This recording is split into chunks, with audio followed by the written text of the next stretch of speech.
શું તમે મિક્સર જારમાં ચાય પત્તીનો પ્રયોગ કર્યો છે? નથી કર્યો તો વિડીયોને પૂરેપૂરો જોજો.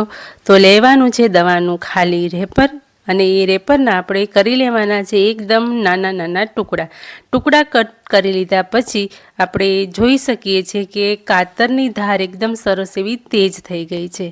હવે રેપરના ટુકડાને મિક્સર જારમાં આપણે નાખી દેવાના છે, અને સાથે આપણે નાખવાનું છે 1 ચમચી, જે આપણે રેગ્યુલર મીઠું ખાતા હોઈએ એ મીઠું આપણે 1 ચમચી ભરીને લેવાનું છે. 1 ચમચી નાખવાની છે ચાય પત્તી, અને વપરાયેલા લીંબુના છોતરાને કટ કરીને એડ કરી દેવાના છે. છોતરા 4-5 હોય એનો વાંધો નથી, જેટલા હોય એટલા તમારે કટ કરીને નાખી દેવાના છે, અને થોડું પાણી ઉમેરીને સારી રીતે આપણે એને પીસી લેવાનું છે.